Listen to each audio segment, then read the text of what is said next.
về bản tổng kết thành quả 30 năm định cư của người Việt tại Hoa Kỳ, chúng tôi xin hân hạnh giới thiệu ông Vũ Văn Lộc. Ông là giám đốc cơ quan Immigrant Resettlement and Cultural Center trong suốt 29 năm qua.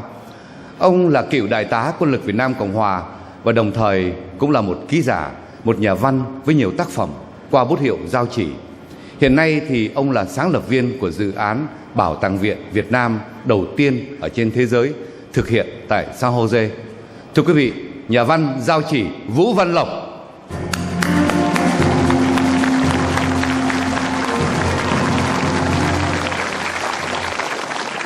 Thưa toàn thể quý vị, trong quá trình phục vụ người Việt tị nạn tại miền Bắc California suốt 30 năm qua, chúng tôi đã hoàn thành được khá nhiều dự án. Tuy nhiên, bây giờ chỉ còn một dự án cuối cùng là xây dựng một viện bảo tàng thuyền nhân và Việt Nam Cộng Hòa tại San Jose với mục đích là ghi lại những dữ kiện của người Việt trong 3 thập niên qua. Thưa quý vị, với cả một rừng tài liệu và hàng ngàn thước phim, hôm nay chúng tôi xin cố gắng tóm tắt một vài phút đồng hồ về tiến trình định cư của người Việt. Trước 1975, kiều dân Việt Nam tại Hoa Kỳ chỉ có chừng 6.000 người. Bây giờ tại Hoa Kỳ, người Việt đã có trên 1.300.000, một nửa định cư tại California. Các cộng đồng đã được thành hình tại Bắc và Nam California, thủ đô Hoa Thịnh Đốn, Texas, Washington State, Louisiana, Illinois, Florida, vân vân. Đâu đâu cũng có những Little Sài Gòn. Sau những năm tháng cần cù làm việc, người Việt tại Hoa Kỳ đã trưởng thành. Sự hình thành của các hội cựu chiến binh, tập thể chiến sĩ, các hội ái hữu trường học và đồng hương, các hội cao niên, hội phụ nữ, các đoàn thể hương đạo, sinh viên đã tô đậm thêm cho cuộc sống của người Việt tại Hoa Kỳ. Người Việt tị nạn đã hiện diện trong hầu hết mọi ngành sinh hoạt tại Hoa Kỳ cũng như ở hải ngoại, từ khoa học, chính trị, thương mại, văn hóa, xã hội, nghệ thuật, và cũng đã nắm giữ những địa vị then chốt trong nhiều tổ chức như Cố Hồng Y Nguyễn Văn Thuận, cựu Bộ trưởng Bộ Công lý và Hòa bình của Tòa Thánh Vatican, giáo sư Đinh Việt, cựu Thứ trưởng Bộ Tư pháp Hoa Kỳ, phi hành gia Eugene Trịnh, khoa học gia Dương Nguyệt Ánh, cầu thủ Đạt Nguyễn, cùng hàng chục vị thẩm phán, các chức vụ dân cử. Nhưng có lẽ đặc biệt và đáng kể nhất là sự xuất hiện của thế hệ trẻ sanh trưởng hoặc lớn lên tại hải ngoại. Họ không những chỉ góp mặt trong các lĩnh vực chính nguồn kể trên, mà còn tham gia tích cực vào các sinh hoạt của cộng đồng người Việt để góp phần xây dựng một tập thể người Việt vững mạnh và thành công vẻ vang nơi xứ người.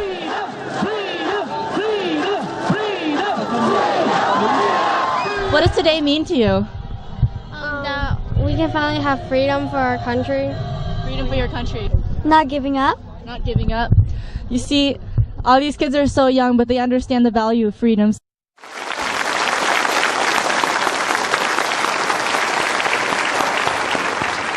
Thưa quý vị, hôm nay chúng tôi rất hân hạnh được tiếp đón một vị khách danh dự. Ông hiện là Thứ trưởng Ngoại giao Hoa Kỳ, phụ trách toàn bộ chương trình tị nạn của chính phủ Hoa Kỳ trên toàn thế giới. Trước năm 1975, ông đã từng là phi công tham chiến tại Việt Nam. Sau đó được bầu vào chức vụ Phó Tổng Thư ký Liên Hiệp Quốc.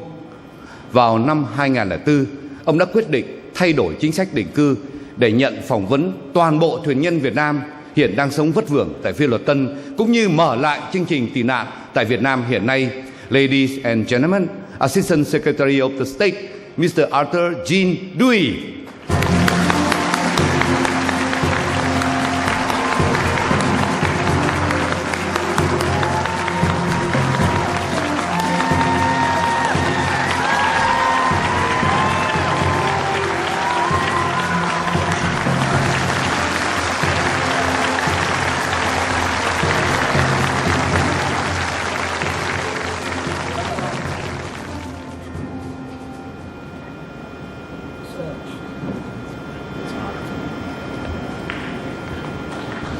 Thank you so much.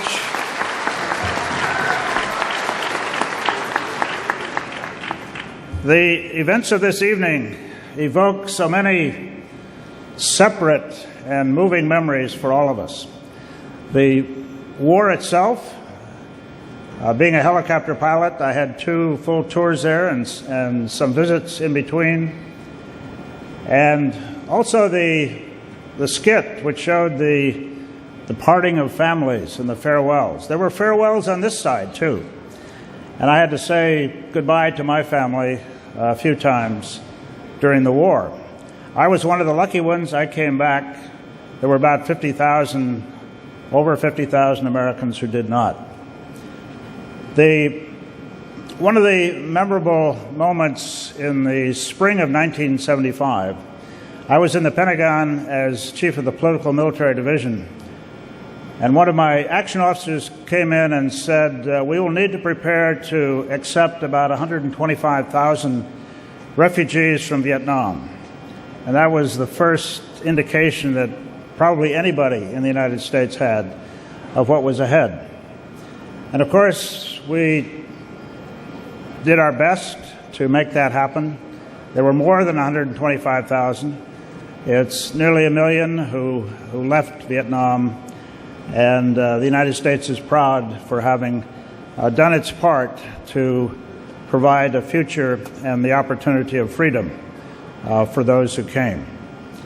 The other episodes that were portrayed tonight, the boat people, the rescue at sea, and I remember the efforts we made to encourage ship owners to stop.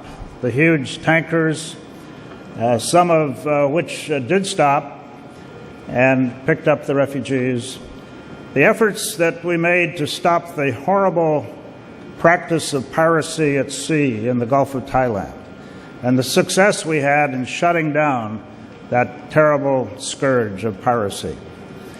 And then the success stories of so many who have contributed so much to the society of the United States and continue to contribute today. There is still work to do. We're not finished yet. There's still the Philippine program that we're working very hard on. There is still the persecution of Montagnards who've come into Cambodia, and we're working hard on that. And as you know, we have reopened the orderly departure program, now called the Humanitarian Resettlement Program. And this is good news for those who didn't have the opportunity the first time around to take advantage of this program.